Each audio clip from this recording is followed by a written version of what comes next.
You're listening to the Behind Ears podcast, because everybody does Disney differently.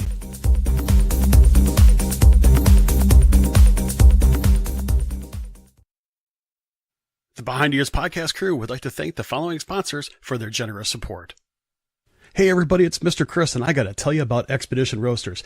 Listen, I'm a pretty big coffee drinker, just like a lot of you are, but these people have got coffee right. Their coffees are made from selectively sourced premium and specialty grade Arabica beans. They provide the absolute best flavor and aroma, and select roasts even come directly from a single estate farm for a truly perfect cup that is never bitter. They've got awesome Disney-inspired flavors such as Roundhouse Roast, Route 66, Skipper's Brew, Dark Side Roast, Redhead Rum, and one of my favorites, Bob Slitter's Brew.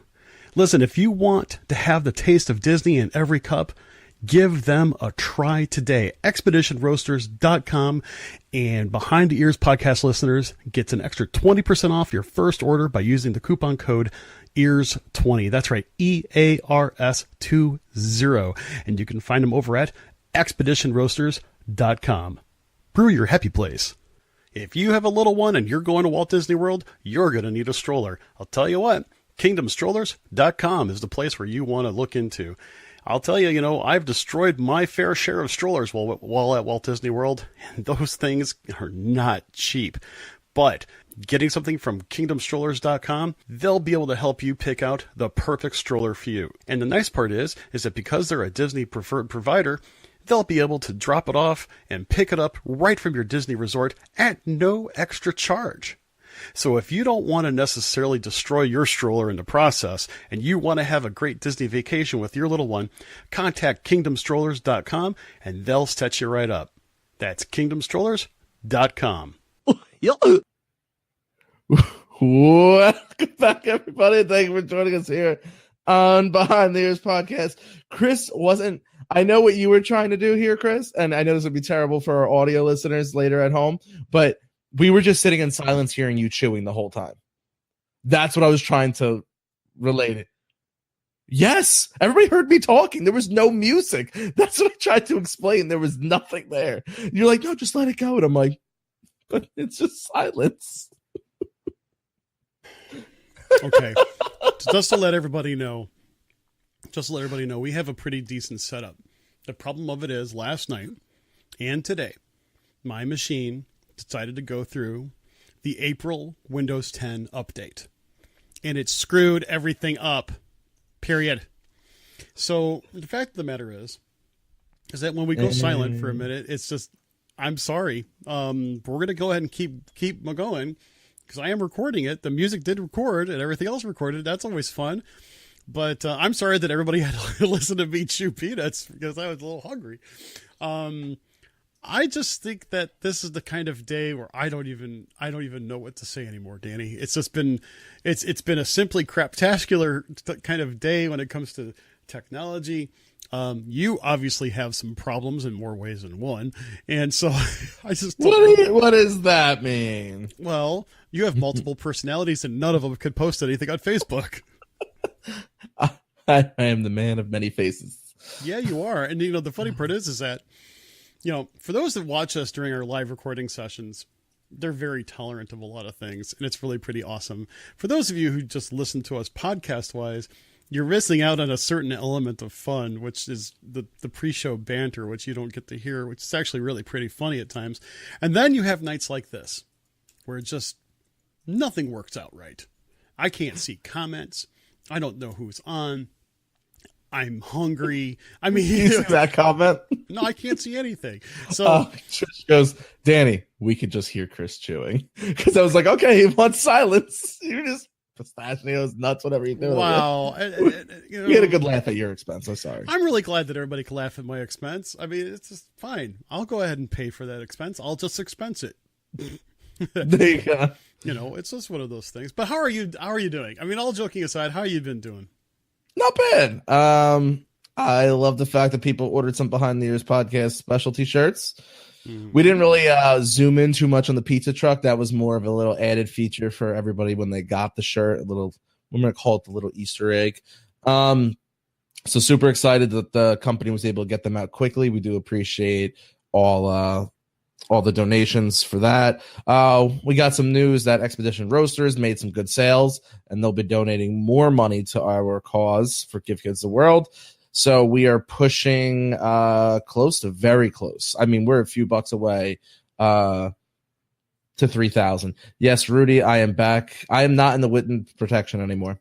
Nope. If anybody is just coming on, I tried to share the show. My ban was lifted, and first share, I immediately got banned. So there's that.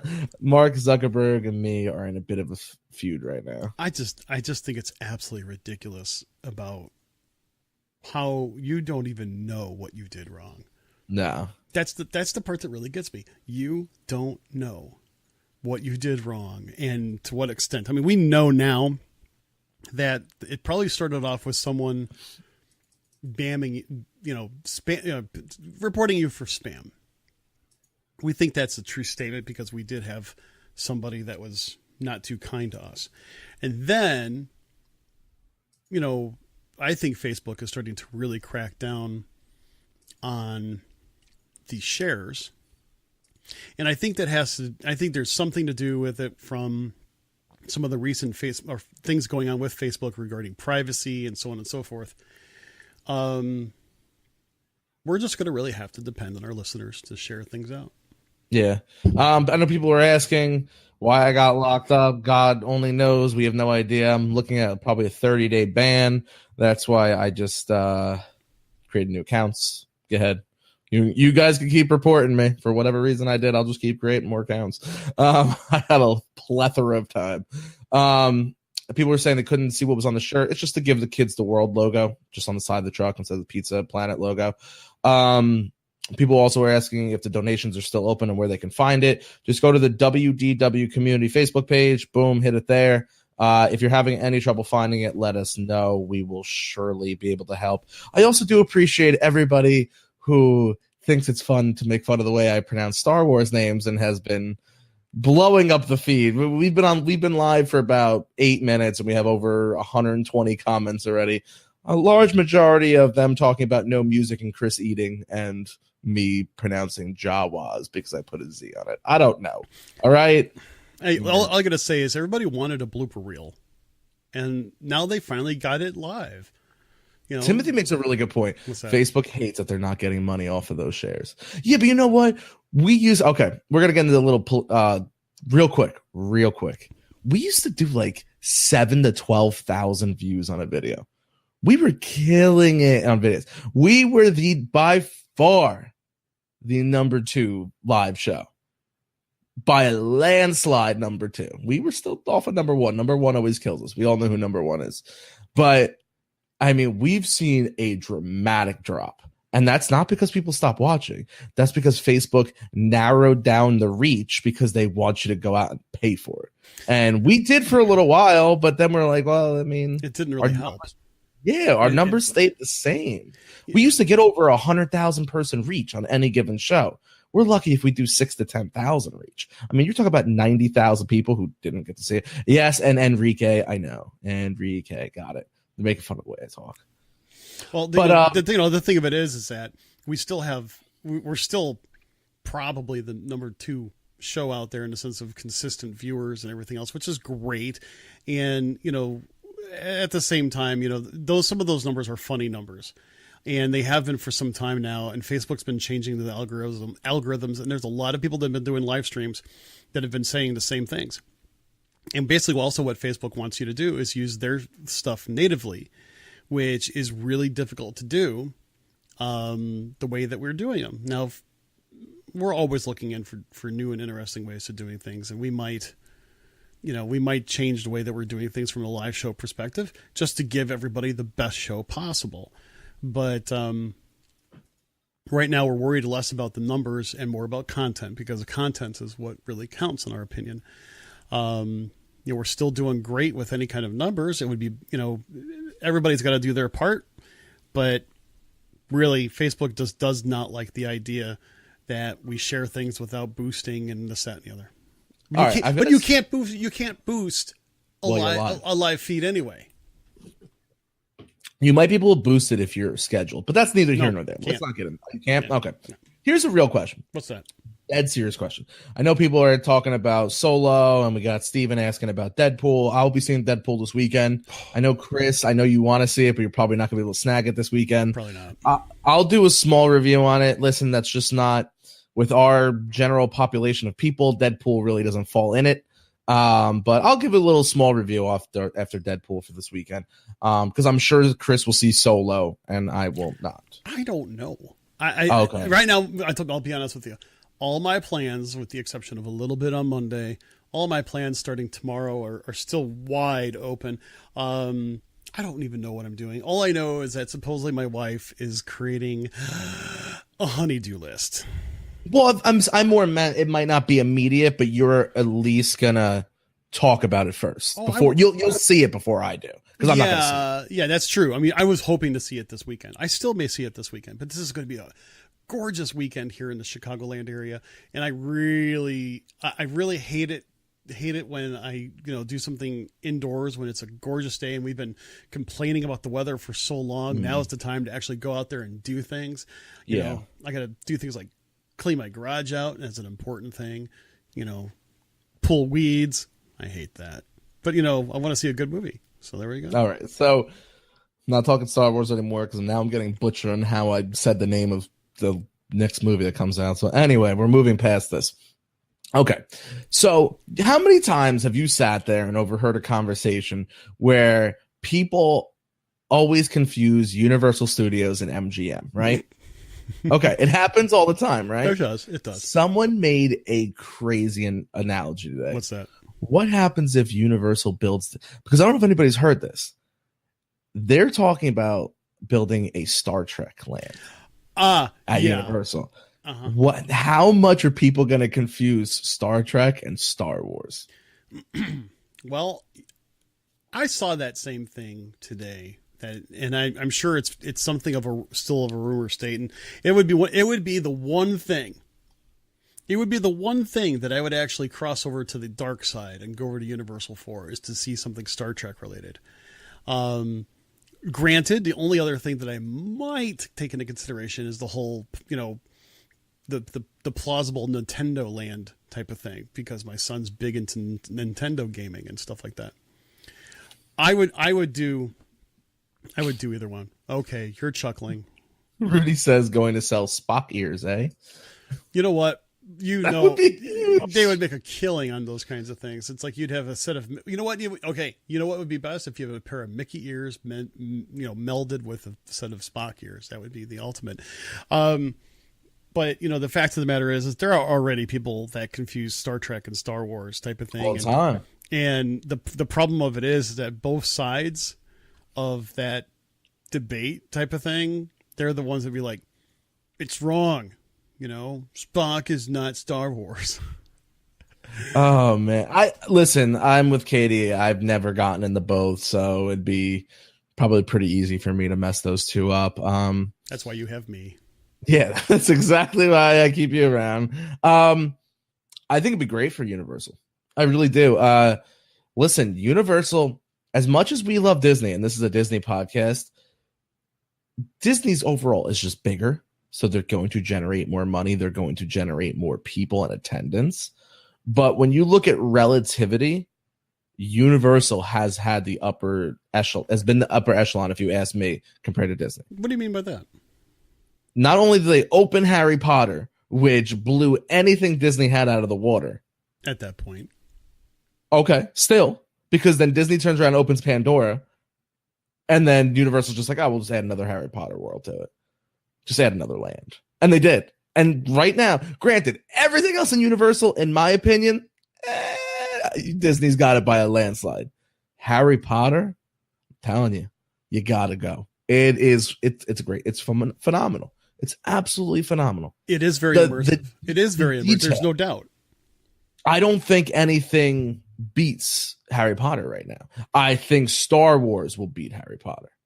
Immersive wise. I don't think Pandora, me personally, I was not that big into Pandora. I wasn't awed. I was, maybe because I had so much hype and they talked it all up, and I was just kind of like, Well, I know that one of your biggest complaints, maybe not the biggest complaint or maybe not the only complaint, but your biggest observation is the fact right now it's two attractions, a drink area and a food area, along with a very immersive landscape. And it's, in essence, that's a perfect description of it. And I still think they're not done with it. I still think that there's plenty of room for expansion. And by the time they are totally done with it, to go along with the second and third Avatar movies, I think it's going to be plussed in a major way. But that's just me. I mean, I really enjoyed it. I enjoyed Flight of Passage. I enjoyed the Na'vi River Ride, although I was hoping for a little bit more of a story. I really enjoyed the visual effects, and it's really cool at night, if not a little dangerous. So, listen, I'm not saying Universal is better than Disney. That's not the comment. Listen to what I'm saying, because don't take it out of context, because all I know, in 2 days, Uncle Danny will be up on Reddit bashing me. No. I'm saying Universal has the most immersive park right now. Overall, Disney has way more to offer than Universal does. But if you're talking immersiveness in an area, Universal has the upper hand when it comes to Pandora. Okay, Na'vi River Ride is an absolute joke. It's a joke. Frozen, I would argue, is a better ride. Similar ride. Ooh. Yeah, that's the extent of what I'm gonna go with that. Have you done Frozen After yet? Yeah. Okay, so you have that. But I've also never seen that, so seriously, you've never seen Frozen? No. I don't have any kids. I have no reason to go see it. You don't have to have kids to enjoy I wasn't doing a Disney podcast when that was a thing, so no. It's on Netflix, probably, dude. I'm not doing that. Come on, they have wands now. To go hand in hand, we have seen a patent released by Disney, requesting for a patent, that if you look at the diagrams, looks very similar to what a lightsaber was like. And could they be interactive? Because the wands are interactive. Listen, okay, go to Harry Potter World. Those, I might be misquoting myself on this price, but I'm pretty sure they're little cloaks or capes or jacket things, like $200. Look how many kids are wearing them. Those wands are $50. Look how many kids are waving those things around. Disney had a chance at Harry Potter and passed on it. I don't think anybody remembers that. Disney had a real opportunity to have Harry Potter. And they're like, nah, we're good. And then Universal right across. Well, let's go build a huge park. Listen, I don't care what anybody says. You cannot say Pandora. Are you frozen? Oh, no, you're not frozen. I'm listening very intently to what you're saying, dude. No one could say Pandora lives up to Potter. It just doesn't. Just hands down, it just doesn't. Listen, if they had hit the mark like they said they were going to hit the mark with Avatar, Pandora Land, it would have come close. But let's be honest, the things they promised us in Pandora did not pan out. More talking the night side. The day side is gorgeous, but they missed a lot, in my opinion. The landscape is nice, but for how big Animal Kingdom is, I feel like it's so tight in Pandora. See, I'm not going to disagree with, it seems so tight, but also you could also be like a perception thing. There's so many people there. It definitely makes it feel more crowded, more tighter, because it's just not absorbing the number of people that I think they were hoping for. That, and it's still a very major draw a year later.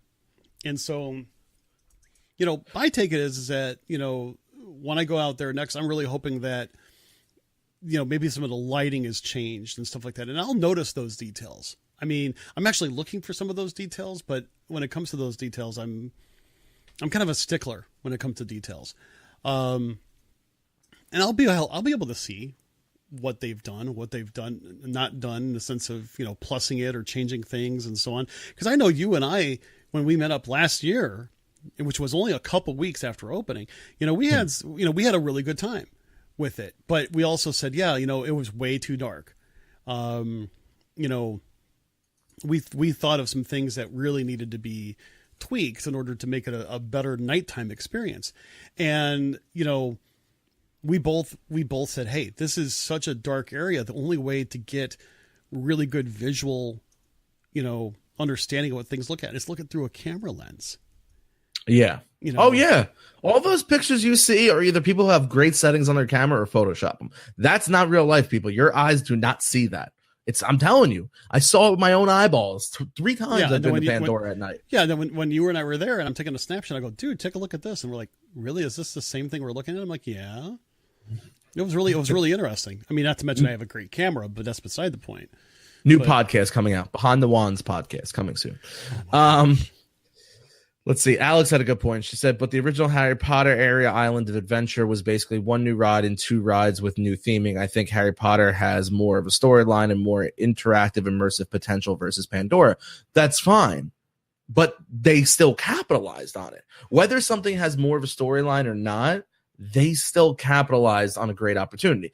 Listen, Disney doesn't miss often. We've had a few dings here and there throughout the years.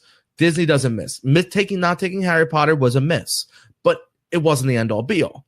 They went out and they said, hey, okay, we missed on Harry Potter. We're going to go buy Star Wars. And let's be honest, everybody thought they were crazy for buying Star Wars for that price. They've made that triple fold. I mean, they've made their profit back 3 times. I remember when they made that announcement, and there was a gasp heard around the world. Yeah, because everybody thought, oh no, if this doesn't work, what happens? Like, does Disney parks take a back seat till they make up their money? Because let's be honest, it's been well touted that the parks are not their moneymaker. It's the movie industry that's their moneymaker. Well, the funny part is that I think everybody was wondering what was George Lucas thinking. I mean, that too. Just the whole idea, because he basically sold everything as a package, not just the rights to Star Wars and all his other works, but also the idea of, like, even Skywalker Sound, which is their sound mixing type of deal, they do a fabulous job with all their movies. And also, just to let people know, there's a lot of movies out there that actually use Skywalker Sound as their mixing company, you know, to do a final mix and a final rendering of how it's going to sound outside of the Disney realm. I mean, go watch the credits. Yeah, that's right. I watched the credits. I paid for the whole movie. I'm going to watch the whole movie. Ryan from TMR. Universal has done a lot of reawakening Disney spirit and trying to be cutting edge and created new and innovative things like they did once. I feel after the tourist decline in 2001, they laid back a bit while Universal doubled down on Harry Potter. Okay, let me address that then real quick. Sure, they doubled down on Harry Potter, and listen, they hit a home run on Harry Potter, but they also did it right. But this new cutting edge, no. Outside of Harry Potter, they've done nothing. They've taken away cult classics like Jaws, and they've given you Jimmy Fallon and Fast and the Furious and Transformers and Minions, which are all 3D simulators. That's not cutting edge. I'm sorry. I'm gonna say one thing in agreement with what you're saying, and that is, you know, I remember when, you know, the whole Jimmy Fallon attraction came to be, and then someone, you know, leaked the footage onto YouTube, and I'm like, that's it? I mean, seriously, it's a simulator type of thing. And some way say, oh, but, you know, Star Tours is just a simulator. Yes, you're right. Star Tours was a simulator. Body Wars used the exact same simulator, you know, type of thing back in the day. But, you know, the fact of the matter is that you're not seeing a whole bunch of straight simulator rides where, you know, you have a lot of that. Now, I know our friend Kayla and I have gotten into some knockdown, drag out, spitting arguments over those types of things. So she is a big Universal fan. She's also a really big Disney fan. But, you know, I like simulator rides. I don't want to go to a place that all it is simulator rides. That's just my son. Yeah. No, listen. And, you know, Brian, it's a quirky statement, but he basically says he wants to do, people in the comments, a quick poll. Does anybody know who's going to Disney for Pandora anymore? Because I don't. And it's true. You had that huge rush of people, and now everybody's kind of like, no, I mean, well, we're there. I literally walked into a doctor's office today, delivering a package, and I heard ladies talk about, wow, I went to Pandora.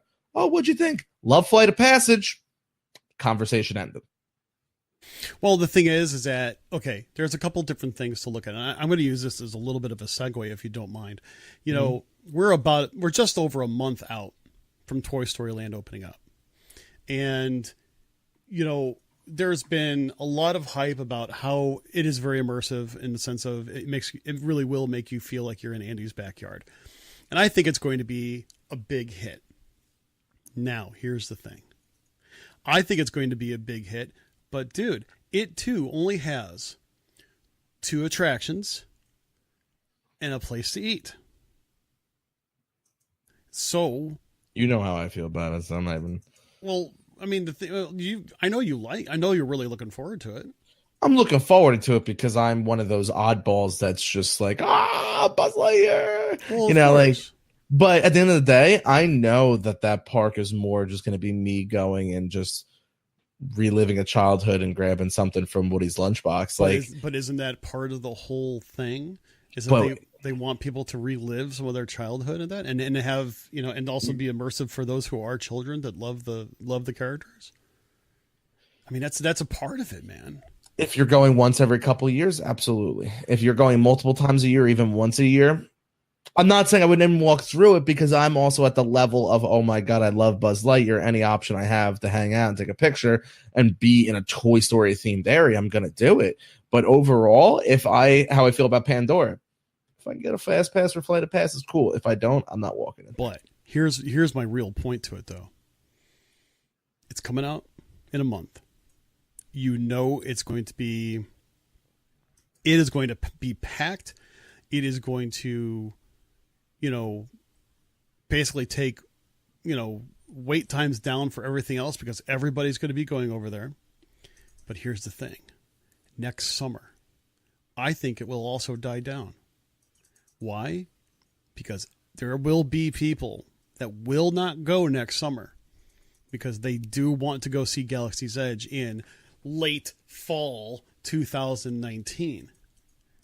They're going to change their plans because decline in that during that summer. You're going to see, you heard it here first from me and Chris because we're going on the same thing. You're going to see so much free dining and you're going to see major room discounts because everybody's going to be like, why am I going to go now? I'm going to save my money and go for a bigger trip. Yeah. Go for longer Star Wars. For longer. And you know, I don't know. I'm neutral on your free dining comment. Do I think it'll still happen? Yeah, I still think it'll happen. I do think we're going to see discounts. We're going to see a nice summer discount or something like that. But we're also going to see smaller crowds. Now, okay, when I say smaller crowds, I'm not talking about going from a 10 to a 4, you know, on a 10 scale. You know, you're going to go from, you know, an 8 to a 6, which is 10 minutes, 10, 15 minutes most on a major attraction. But that's just my 2 cents. I was kind of thinking about the other day because, you know, I always plan my trips about a year in advance or, you know, beyond. You know, I think, you know, I'm already planning 2019 trip in 2018 is kind of what it is. You know, we try to figure out our household budgets a year in advance for that whole purpose. So the thing of it is it's kind of like, you know, I think I won't be going for Galaxy's Edge opening because I will not be able to go late fall. It's just that timing will not work. It will not work for me. It will not work for my family. So I guarantee you, no joke aside, unless for some reason someone is paying me to go there, I can't because I won't have the ability to do that sort of thing. And I don't want to go. I know you go solo. I personally don't know if I think I would drive myself crazy if I went solo. So it's fun. I know you like it, and I know there's a phrase of, you know, don't knock it unless you've tried it, and I totally get that. I just think I would feel guilty. Hey, honey, I'm gonna go see Galaxy's Edge without you. Yeah, and that's how the argument started. So like that's a nice thing for me is like the bad part is for someone who doesn't care anything about Star Wars. It stinks because they're going to jack the prices up. Oh, and they're going to price me out. Yeah, and you're going to price me out. What was it? Within 24 hours, prices shot up by what? 20, 25% easy? So 22.5%. Okay, I mean, I remember we talked about it because I remember when everything came out, you called me up and you're like, dude, you're not going to believe this, and so it was crazy. Listen, they jacked up flights. I mean, they're not stupid. It is what it is. But the bad part is you're going to jack up the prices. So you're almost going to price me out. But say I could squeeze a trip in a couple weeks after just to go take some pictures of Star Wars. Star Wars is going to. We thought Pandora lasted a long time with the waits. Star Wars is going to be lasting even longer. Now, here's my question: after that first year kind of rolls through, is there going to be a lot to do in Star Wars if you're not a Star Wars diehard? I guess you would have to define the term diehard. And I mean, because you're making an assumption using that term that, you know, you have to know every character. You have to know every backstory. You have got to seen all the movies and sub movies. You've got to... You're just an above average fan. Like, you might have a tattoo of Han Solo. That's a little more than above average. I consider myself an above average fan. I do not have any ink of anybody. Maybe just you can find the smaller details. You know, I'll tell you. Even you talk about that. Here's a great example. I love the Star Wars franchise. I really do. I really like it. I like the storyline. I like everything else. I've really enjoyed it. I want to see Solo. I want to see the other movies because I think they're well done. I think it's great entertainment. My son does take it to the next level. He knows all these different characters and this, that, and the other. I'm like, who's that? And my son's like, Dad, it's so-and-so. Don't you know? No. silly goose. I know, it's like, jeez. Sometimes I think he just revels in the idea that he knows something that I don't, but that's beside the point. He's you know, he's at early teen years. And Alex says the same could be said about Harry Potter. Not everyone loves Harry Potter. And that's right. If you don't go to Harry Potter during the second week of January when they do their festival. If you don't go during that time, it's not dead by any stretch of the imagination. It's one of the more busier sections of their parks because there really doesn't have much to do in their parks. But yeah, I mean, the lines are nothing like they were when they first opened. Oh, I mean, I remember seeing pictures when they were first open. Here's the thing. You know, here's the deal. It's not that I am not a fan of Harry Potter. I made the mistake of trying to watch the movies before reading the books, and I haven't read the books. And, you know, I always joke around that I have seen the first Harry Potter movie 6 times. Unfortunately... Never made it through once. I've never made it all the way through. I would always watch like the first 45 minutes and I would watch the last 45 minutes. I have no idea what happened, you know, in between those, you know, 90 minutes of that movie. And that's my fault. That's my bad. I really should. Just like I've never seen The Hobbit. I've never seen The Lord of the Rings.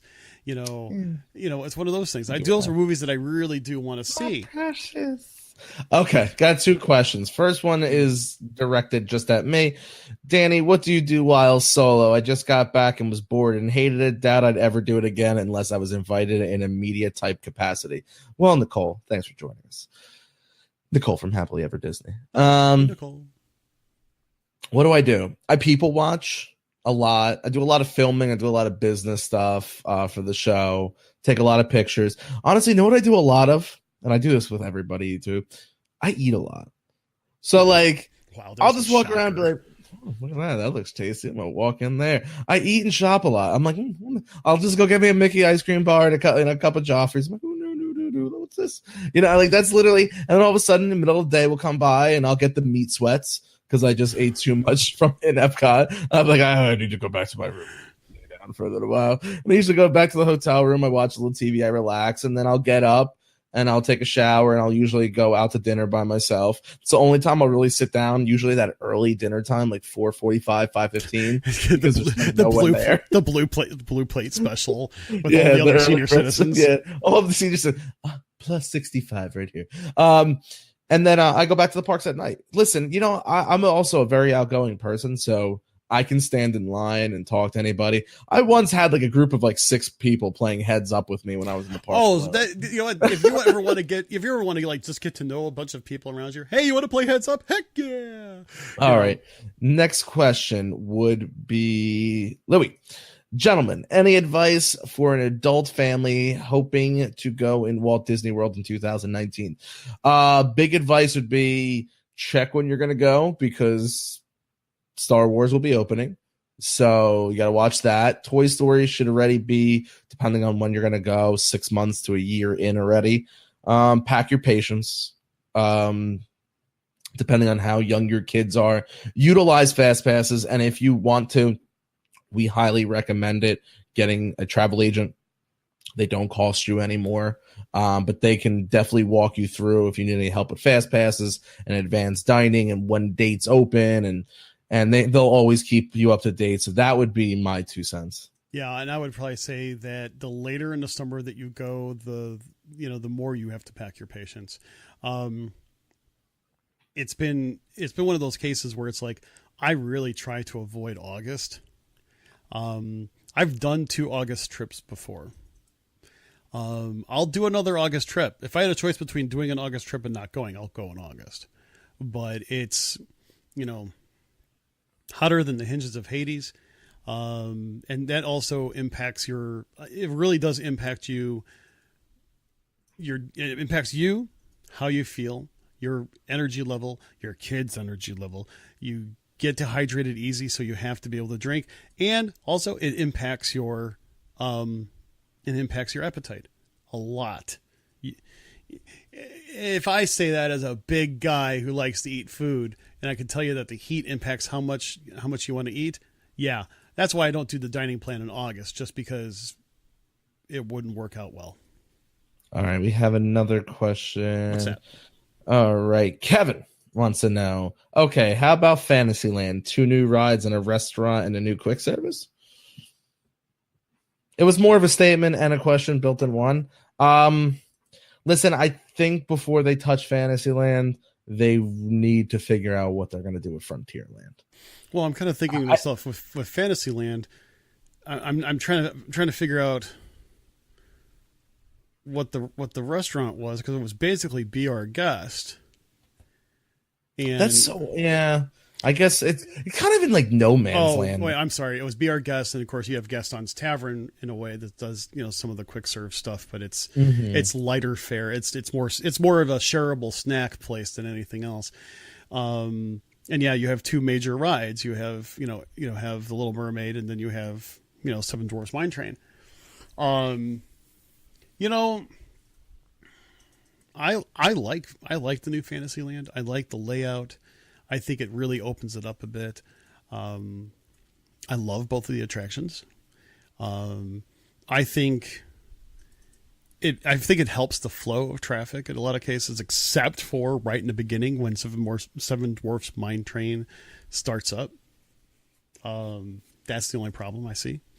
Other than that, I mean, I enjoy it. I think they did it very nicely. They did it well. Louis, the gentleman who asked, he wants to just thank us. He's watching all the way from Ireland, enjoying the show. Thanks. Oh, cool. Awesome. Jessica, how busy is President's Day weekend? I think it's pretty busy because we kind of have the Northeast. Don't they go on like a break, if I'm not mistaken? Like Jersey Week or something like that? It's not. No, Jersey Week's in November. Oh, it is? Okay. I know that President's Day can be quite busy. People have always said President's Day is one of those times where it does do a little uptick. Only thing is, the funny part is, I think a lot of our friends that do Disneyland more say that President's Day actually is impacted more there because of just the local influence, I guess I should say. Because it's a lot more locals than travelers. Yeah, but it's one of those cases where it really kind of depends. It's like if you're there for a long weekend, it'll probably be busy. If you're there for a week that revolves around President's Day, it's just going to be a blip in your week. Yeah. Everybody's kind of bashing the circus right now. I agree. Oh, it's a dead area. Well, okay. Here's the question. We do have another question, but here's my question. What's worse? Dino Land or the circus? I think it's the circus. Well, the thing of it is that you have a water play area, which you know, depending on your viewpoint on a water play area, you're either going to love it, or you're going to hate it. And you have basically Barnstormer, and you have Dumbo. I will tell you this: Dumbo, and how they reimagined it with two, different spinning, ride vehicles, plus that awesome wait area for Dumbo. That was awesome. That was really good. I think they actually did a pretty good job with it. However, you look at Dino Land, you have a Dumbo type ride, and you have Primeval Whirl. And the carnival games. And you have carnival games, which... You have some of the best meet and greets there, though. You do. It's really kind of cool. And the funny part... Okay, so here's the funny part. I have to tell this story about Dino Land. First time we went to Animal Kingdom, it was my son wasn't born yet. My daughter was rather little. And so my dad, when she comes, Dad, could I play one of the carnival games? I said, okay, fine, sure. So put a couple bucks down, and I think I told her, go, just try your best, Verge. You're probably, you may or may not win, but just have fun. She goes, okay. She wins. Not only, so she won this little cool stuffed dinosaur, which she carried out through the park the entire day. Of course she wins. It's like, I can't teach my kids that some of those carnival attractions are just an absolute disaster. Are rigged. I can't. Neither one, because my kids both, they always win at one time, the first time they do something with it.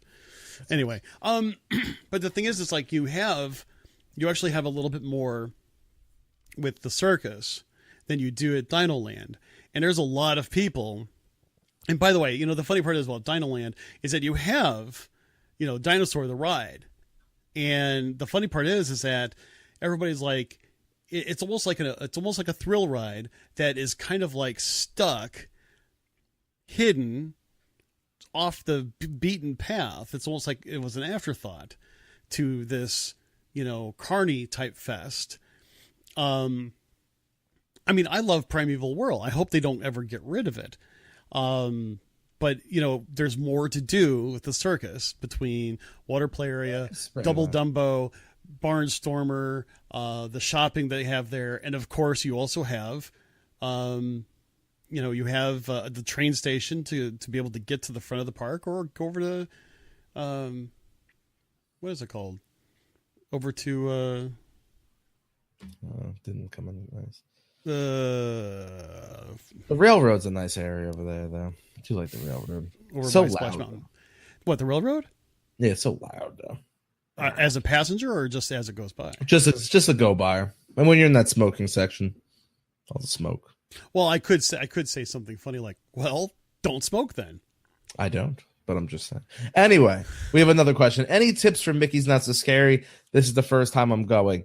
2 big tips for you right here. Even though the event starts at 7, they let you in at 4. So I would definitely utilize getting there at 4 o'clock. I'm going to save you a little money. Don't pay for a pass for that day. Use that day as a Disney Springs or a pool day, whatever you want to do. Yeah, just hang out. Save yourself the money, because if you can get in at 4, you can start rolling over there at 3. Sleep in that day. Relax. Other big tip. Make sure it's more crowded, yes, but keep an eye on the radar. That's what I always recommend, because they have 2 parades, but the second parade will get canceled if it rains. So a lot of people get very upset. We wanted the second parade, but it rained, and now we didn't get to see any parade. So always check that weather, and if there's any chance of rain, catch the first parade, and do yourself a favor, go up on the train station and watch the parade from up there. Everybody I've told that's done it or brought with me all went bananas. BANANAS. I promise you'll love the angle up there. My biggest tip to it is also do things that are unique to the Halloween party first. make sure you see the parade. Make sure you enjoy some of the, festivities, the special parties, the headless horseman. Get yourself some of that candy and this, that, and the other. Once some of those things are done, you will find that park almost empties out, and you can go on a lot of attractions as walk-ons, and then basically go and do those attractions, all the way up until closing. Just remember, as long as you're in line at 1 minute to closing, you're riding that ride, and they won't forget about you for transportation or anything else like that. And it's one of those things where I think, rest during the day, kind of like what Danny was saying, or do something different like Danny was saying, and then really just make it a late night. But here's also another tip.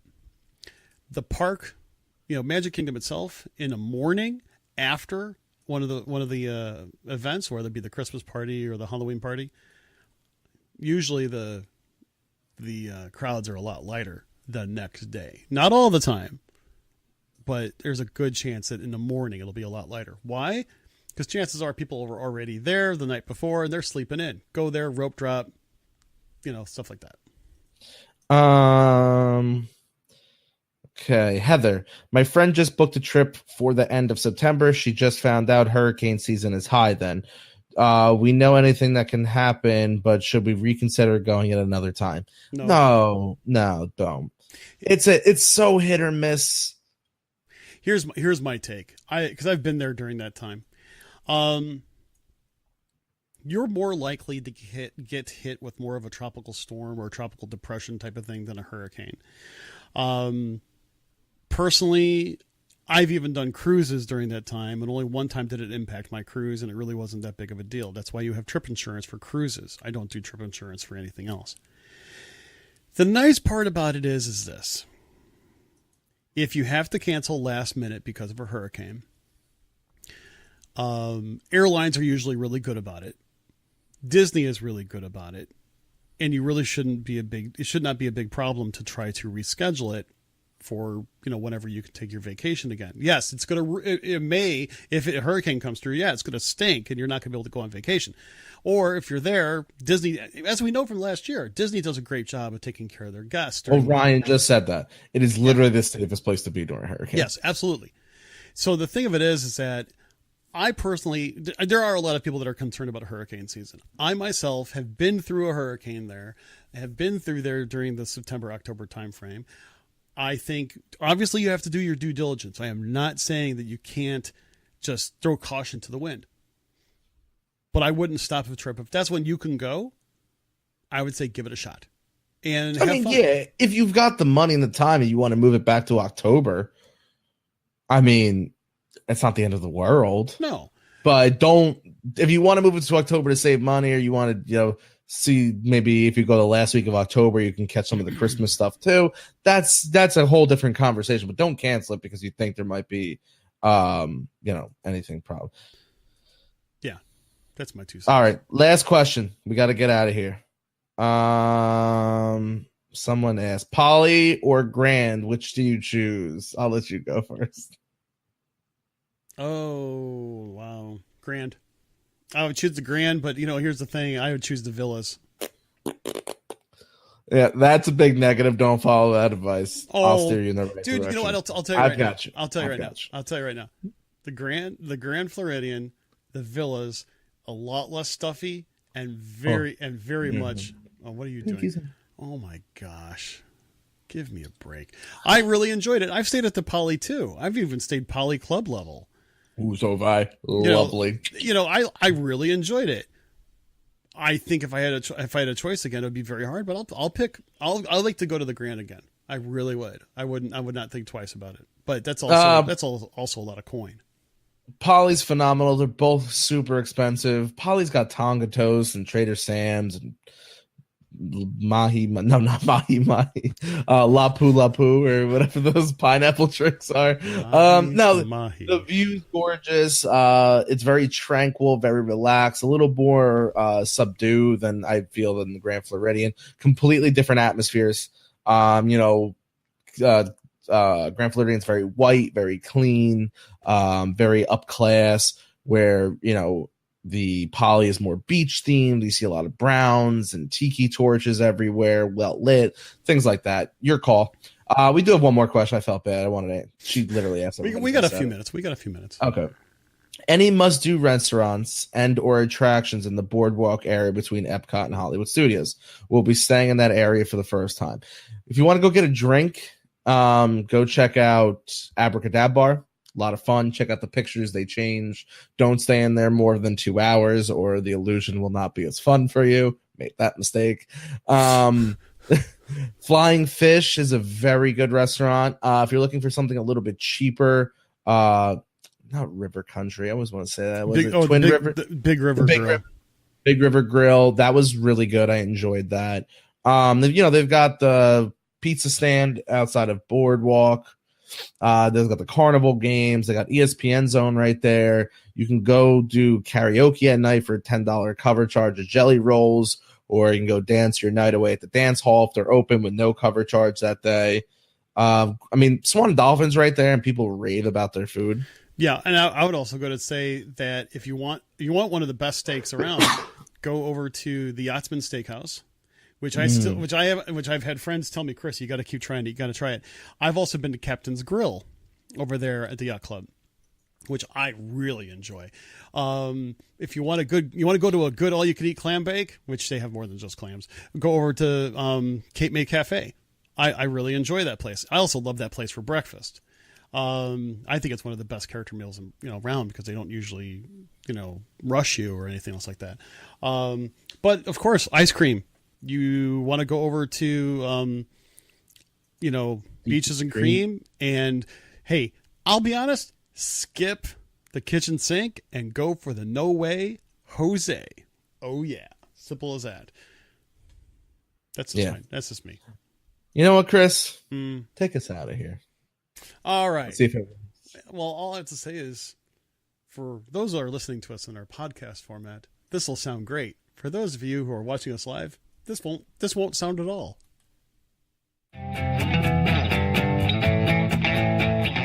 You heard the show, and we hope you want more. Well, feel free to join us over at our social media platforms. Instagram and our Facebook page can be found at Behind the Ears Podcast. Our webpage is behindtheearspodcast.net, and our email is behindtheearspodcast@gmail.com. And our Twitter handle is @BehindTheEarsPC. And come and join the conversation about all things Disney over at the WDW community page. Don't forget to rate and review the show over at iTunes or Apple Podcasts, as it really helps us get the word out about the show. Also, don't forget to subscribe to the show on iTunes or Apple Podcasts or the Podbean app. Also, you can listen to us on Stitcher Radio, iHeartRadio, TuneIn Radio, and via Alexa and Google Home.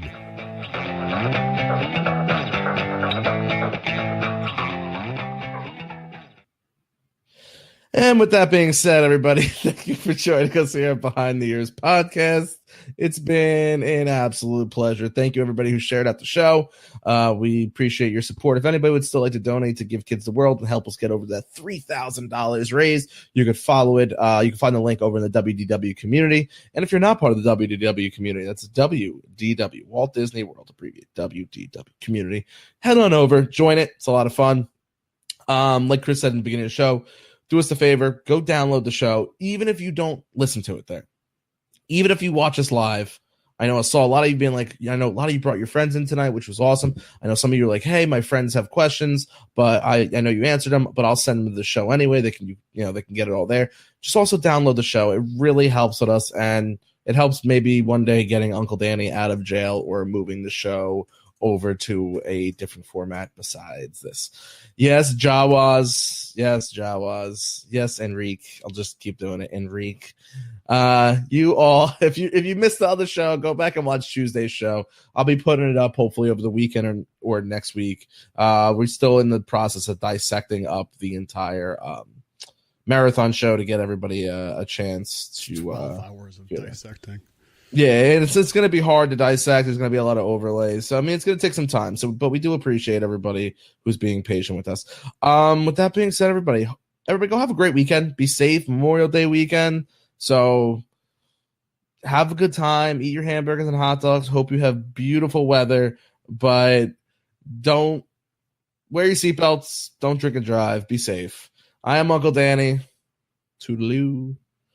I'm Mr. Chris. I'm really thankful for all of you as well. Thanks for joining us tonight. Hey, I love how you guys deal with some of our technical snafus, and it just goes to show after an update, I need to test everything out. So be sure to tune in to our test and tunes that may happen over the weekend. Well, with that being said, thanks again for joining us. Thank you so much. We love you all, and we will talk to you again very soon. Take care.